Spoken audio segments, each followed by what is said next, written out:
Mes frères et sœurs, mes chers amis, aujourd'hui, l'Évangile selon saint Luc nous offre un tableau domestique d'une grande portée, où se joue tout le secret de la vie chrétienne. Accueil de Jésus chez Marthe et Marie à Béthanie. Si simple en apparence, ce passage soulève des questions essentielles sur notre manière de vivre notre foi, de servir, d'écouter et d'exister. Lisons maintenant l'Évangile Luc chapitre 10, versets 38 à 42.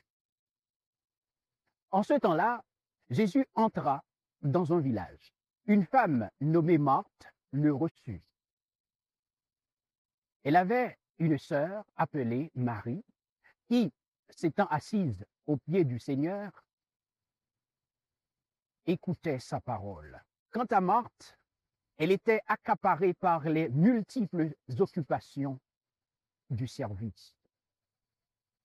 Elle intervint et dit, « Seigneur, cela ne te fait rien que ma sœur m'ait laissé faire seule le service. Dis-lui donc de m'aider. » Le Seigneur lui répondit, « Marthe, Marthe, tu te donnes du souci et tu t'agites pour bien de choses.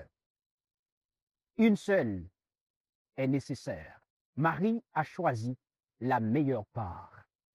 Elle ne lui sera pas enlevée. » Acclamons la parole de Dieu.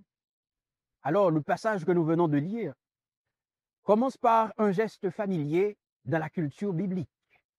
Ouvrir sa maison à l'hôte. Accueillir un étranger. Marthe, comme Abraham jadis, s'affaire pour recevoir dignement Jésus. Parce que dans la tradition juive, l'hospitalité est sacrée. Mais ici, Jésus va bousculer les codes.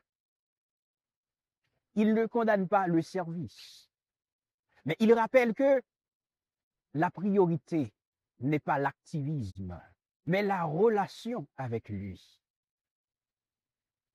Marie, elle, ose s'asseoir aux pieds du Maître.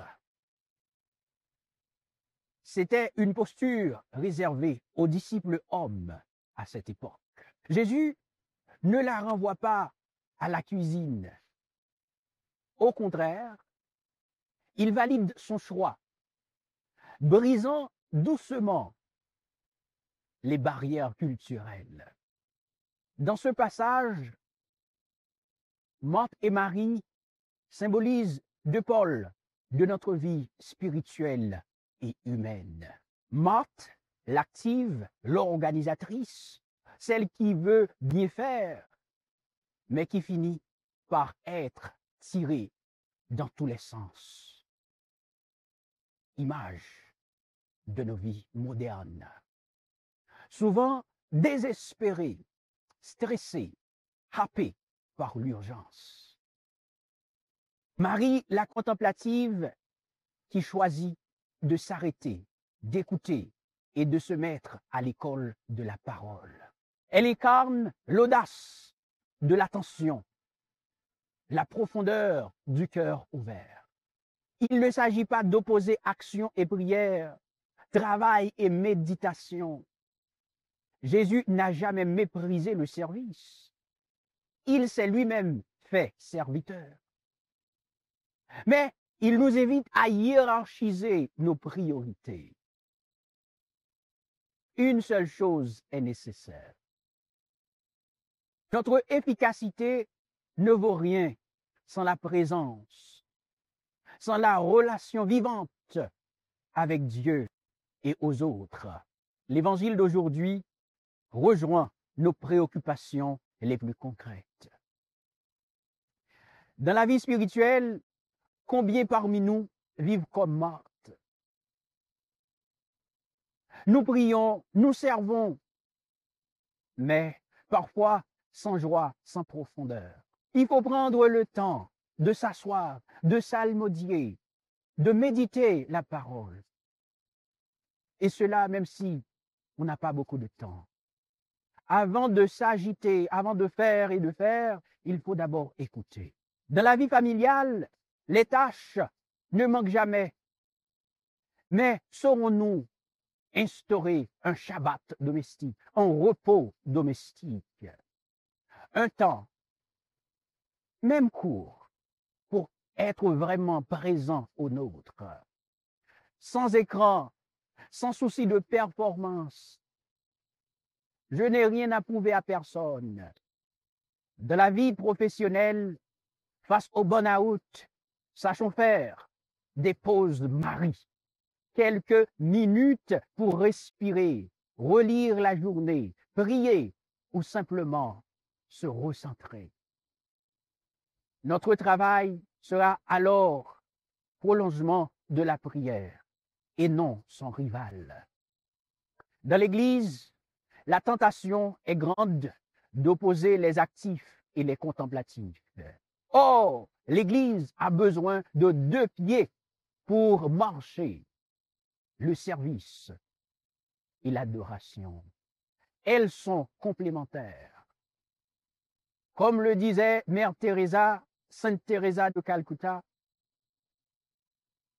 le fruit du silence, c'est la prière.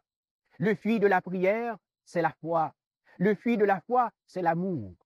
Et le fruit de l'amour, c'est le service.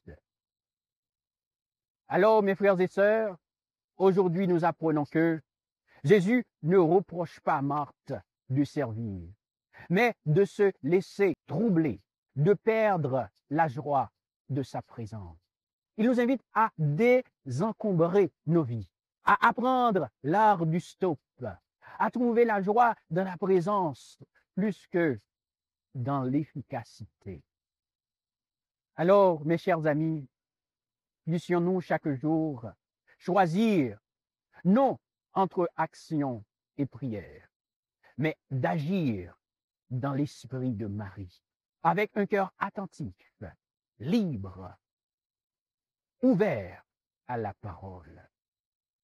Ainsi, notre service deviendra fécond et notre vie habitée par la vraie joie. Amen.